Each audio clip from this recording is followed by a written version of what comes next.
Hi there, I'm Leanne Spencer of Body Shop Performance. Thanks for looking at our blog this week. Before I start, I just want to point you towards our podcast. It's Remove the Guesswork, Health, Fitness and Wellbeing for Busy Professionals, and you can find that on iTunes.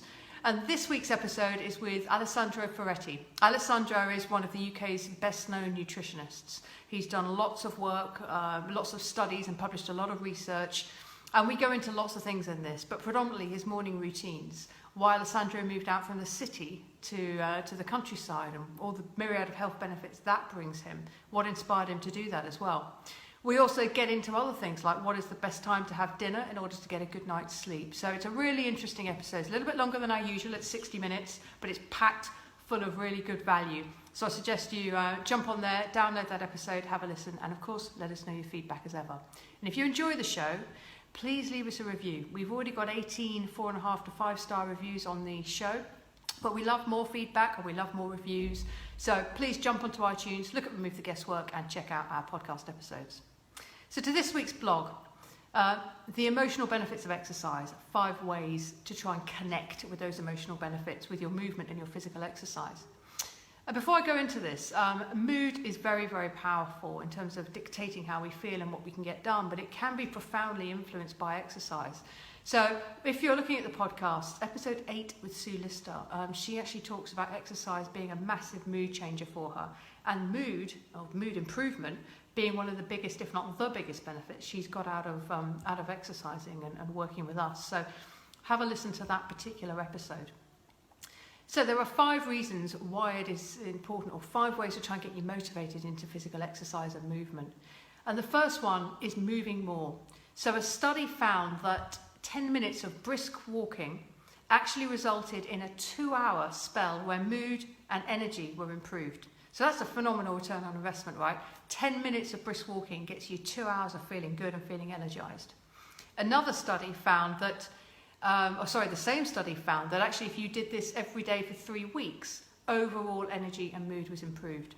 So 10 minutes a day gets you these significant benefits. It's really quite impressive. There was another study that found that even 5 minutes of moderate to intense exercise actually resulted in huge benefits as well for health, for mood, for energy. So moving more. And when I say moving, it's not just exercise, but you're also looking to do just general daily movement, low-level daily movement. Moving around on foot, basically, getting up and down a lot. All the things we talk about a lot on this blog post. So that is number 1, move. Number 2, hormones. So there are 3 hormones I want to talk about particularly for relevance to mental health. Serotonin, dopamine and endorphins. Serotonin, or a lack of, is widely believed to be one of the causes of depression. So it's something that we need to have a lot of for mood, for energy and for the optimum running of our bodies. Interestingly, it's believed that between 50 and 90% of the serotonin levels we have in our body actually resides in the gut. So maybe that's why food feels good. And maybe that's why we have that, because we obviously want to associate food with pleasure because we need it to survive. It's curious though, because most of it resides in the gut, the rest of it's in the brain, but previously we believed that most of it was in the brain. So there's a lot we're discovering about the gut, and we've got some interesting people on the podcast coming up soon to talk about gut health. So serotonin is one. It's also nicknamed the feel-good hormone, because that can be generated through movement and through exercise. So if your serotonin levels are low, I strongly advise you just to get out there and move your body, not just the legs, but the upper limbs as well. And increasingly, doctors are prescribing exercise as a remedy or partial remedy, or certainly something that can help feelings of stress, anxiety and depression. Dopamine is the second one. This is connected with the reward center of the brain, and it's strongly linked with exercise. That can trigger off dopamine. It's a really healthy way to do that. So that's the second hormone that's involved. And endorphins is the third. So endorphins are also nicknamed the runner's high. So if you've ever had a buzz when you come off an exercise session, particularly running, cycling and yoga, they've got strong links with endorphin production. So it's really all about hormones, as much of our human body is. And that's a huge benefit to physical movement. You'll get some of those feel-good chemicals and hormones going on in the body. Number 3 is all about confidence and self-esteem. So exercise makes you feel good, and that's really the emphasis. It needs to be about how you feel. Yes, you can look very different, radically different if you exercise, get fit, get toned, lose fat. But it shouldn't really be about that. And I discuss this in my TED Talk, which you can see on YouTube, why fitness is more important than weight. And there'll be a link to it in the long form copy of this blog. So I'd like us to really focus more on what we can achieve with our bodies, what we do with them, what we can accomplish with them, rather than how they look.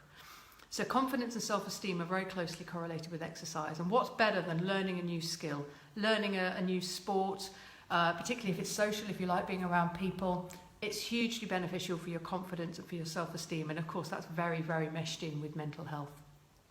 Number 4 is all about, a little bit connected with chemicals again. So exercise can create neurogenesis. This is the creation of new brain cells. So not only does that sharpen us up cognitively, but it can help with memory, with learning, and with longevity, particularly of the mind. So that's really important. But exercise can also help us produce what is called brain-derived neurotrophic factor, BDNF. And this is essentially a protein that helps with learning and with development. So there's those two things going on when we move and when we exercise, both of them being hugely powerful for mental health and longevity of the mind. And the last point is change it up a bit. So we talk quite a lot in our philosophies about intersections. So when I intersected business with physical fitness, I created Body Shot, and that was immense for me, and look where we are 5 and a bit years later.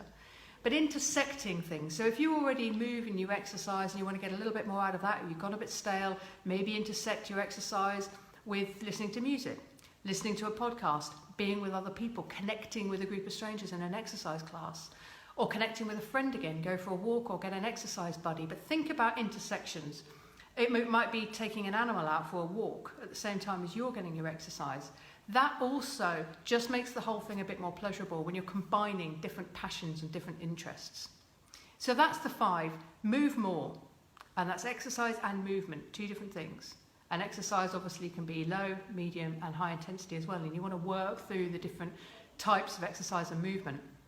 Think about the hormones. Get some of that free feel-good going on. Boost your confidence and self-esteem. Get some brain-derived neurotropic factor generated and neurogenesis as well. So stimulate the mind and keep that alive and thriving. And finally, change it up a bit. I've just come back from New York where we tried a new exercise class called Soul Cycle. Absolutely loved it. And we're going to try and do something similar here. So even for a seasoned exerciser like me, changing it up and doing something new is really beneficial. We were buzzing when we came out of those classes. So that's it. As always, if you've got questions, please let me know. And jump on the website, www.bodyshotperformance.com. Click on What's My Health IQ, take our test, and one of us will get back to you and give you a free 15-minute consultation with a health expert. That's it for now. Have a great week.